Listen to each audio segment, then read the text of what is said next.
Hi, this is the seventh scenario in our module 8, implementing incremental or delta load. So this is the scenario in which we will discuss the method 2 using the OLEDB connection. In the previous scenario, method 1, we have seen how to work with ADO.NET Connection Manager to implement incremental data load. So in this package, we will use the OLEDB connection and we will implement incremental data load. So incremental load is that extract only the new or modified data and sync into the destination based on date time column. And we will use a single package to do the full load and the incremental load, which is controlled by con control flow precedence constants and SSIS expressions. To extract the new or modified data, we will create the dynamic SQL command and we will use the OLEDB connection. For more detail on incremental data load pattern, see the previous scenario 7 way 7.1 in this module. Just the previous scenario. In this scenario, we will discuss just about the demonstration how to use the OLEDB connection for the incremental data load implementation. So let's jump into the demonstration. We have already prepared the package and we have the same execute SQL task to get the refresh details, and we have data flow task for the full data load and another data flow task for the incremental load. And then we could have another data flow to apply some business logics and load some other data. And then we have again the execute SQL task to set the refresh details. So refresh details are the last execution of this package, such as the package name and when it was executed. So again, we have couple of variables there. You can see the same variables is incremental refresh. Default value is false because its data type is Boolean. Last execution date time of date time data type, package name, refresh from date time, and we have the SQL incremental variable of a string which is having the part of the SQL which will be used to prepare the complete SQL command to read the incremental data. And you can also see that we have another SQL incremental final variable of string type, and we have used the expression in this variable. So, and we have the expressions in this variable. In the previous scenario, we do not had this new variable here. We had only the SQL incremental, and we had used this in the data flow task properties to prepare the dynamic query. So for OLEDB, if we look into this data flow task property and go to the expressions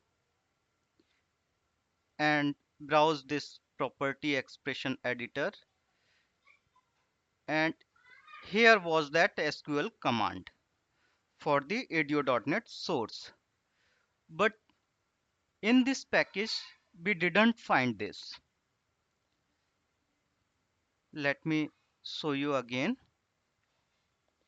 We had this data flow task in previous scenario and we had the ADO.NET source, and on the properties of this data flow task we had the expression, and inside expression we could see this SQL command for ADO.NET source. So we had used this, but when using the OLEDB connection and in data flow we have OLEDB data source. So this OLEDB data source would have some properties, and it has, but this property is not exposed to the data flow task. So that's why we would need to prepare the complete command in advance. That's why we have used this variable and we have prepared this command there. You can see we have used the same expression that in our previous demo of this scenario using the ADO.NET. So we have the SQL incremental, the part of the SQL command in this variable, and again we have the refresh from datetime of datetime variable, and we have casted this to the Unicode string, and then we have the cast as datetime. So cast is in this variable. You can see here, this is there. So we have the complete SQL command. When we evaluate this expression, we will see this is the complete SQL command. So we have prepared the dynamic SQL to do the incremental load based on the modified datetime column. So in this way, you can prepare any kind of query dynamically, not for this incremental load, but for other purpose, you can prepare the dynamic SQL query. So now we have the execute SQL task. It is getting the refresh detail. So let's see this. We have the OLEDB connection manager type and the connection manager name, and SQL source type is direct input, and we are calling this get refresh detail, and we have the question mark to uh, uh, so that it is taking a parameter, because this is the OLEDB connection manager, and in OLEDB we have to use the question mark to represent the parameter, and the order of those parameters is mapped. So to map this parameter, we have used the package name, which is of system variable, and its direction is input, and nvarchar. Parameter name is 0 because they are in referenced by index, and in result set it is returning the 4 columns that we have seen in the previous demonstration. So we have mapped these outputs into these columns. Also in the general page of this execute SQL task, we have told this that this is a single row result set, and then we have these precedence constants with expressions. So we will use the expression and constants. The value should be success of constant, and expression should be evaluated like this: is incremental refresh equal to false, and logical and condition should be there, must be evaluated to true. Then only do the full load, because is incremental refresh value is false, it means do the full load. And in another data flow path, we have the same similar expression settings, but the expression is evaluating to true. If is incremental refresh equal to true, then only do the incremental load. And then we could have,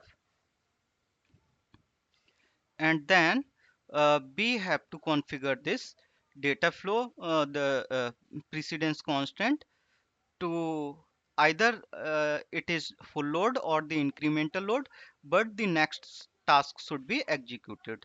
So we have configured this using the constants only and success, and have used the or condition.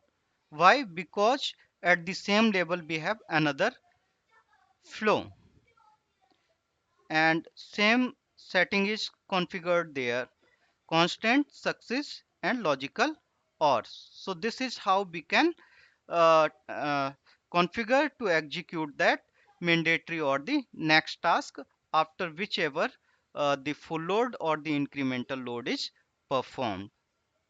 And then we have set the refresh details.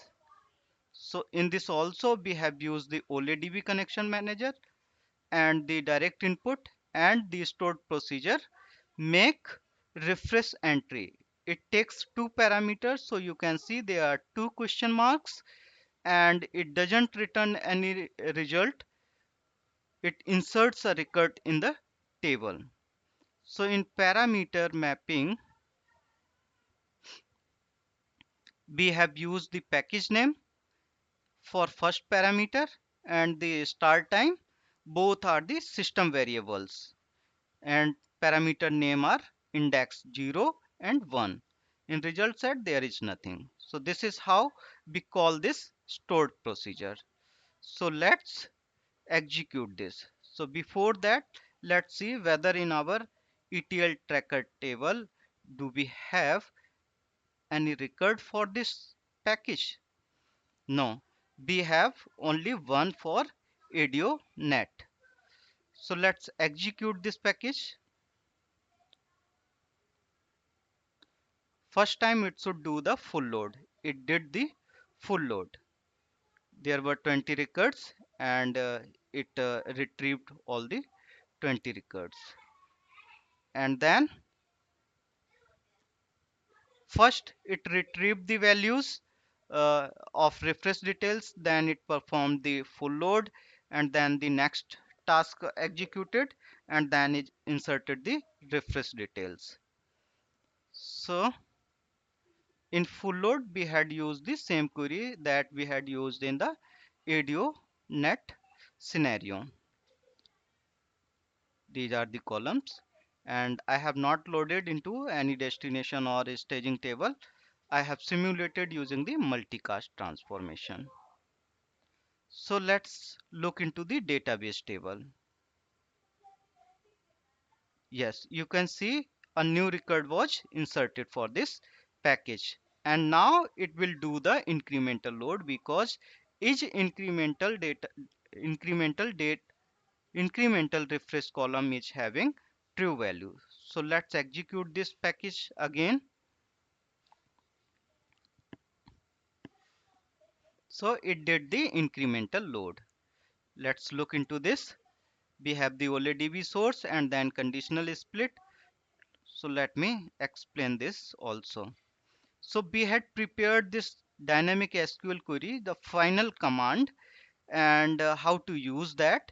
So in incremental data flow task, inside this we have the OLEDB source, and in this we have to provide the connection manager and the SQL command from the variable.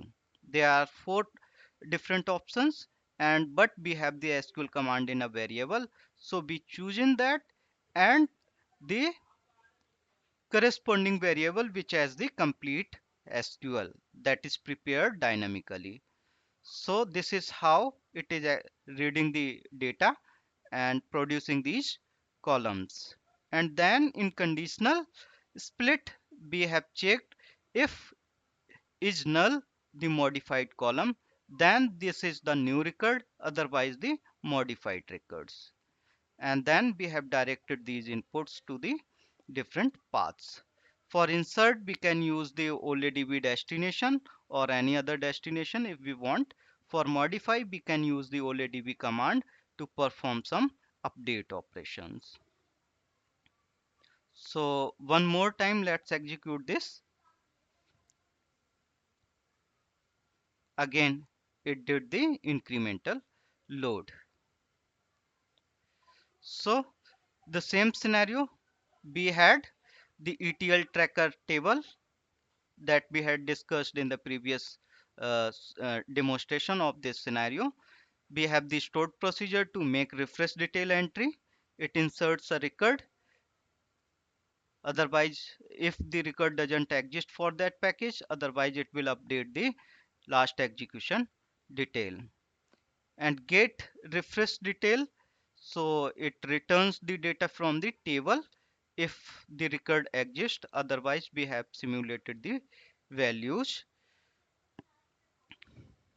So again, if the management decide to do the full refresh always, we can set the value of each incremental refresh to false using this stored procedure set full refresh. And if the decision is changed back to do the incremental load, we can set it by updating the each incremental refresh column to true. So this is how we can use the OLEDB connection and OLEDB source to perform the incremental data load. For this, we have to prepare the complete SQL using variables. If there is a lengthy SQL command, we could have more than one part of SQL into different variables, and then can prepare the dynamic SQL using the variables and expressions in advance in a separate variable, final variable of type string, and then we can use this variable inside the OLEDB source as SQL command from variable. So this is about implementing the incremental load using the OLEDB connection manager and OLEDB source. For full and complete details on the incremental data load, you can refer the previous demonstration of this scenario implementing incremental load using the way 7.1 using ADIO.NET connection that we had discussed in more details. Okay.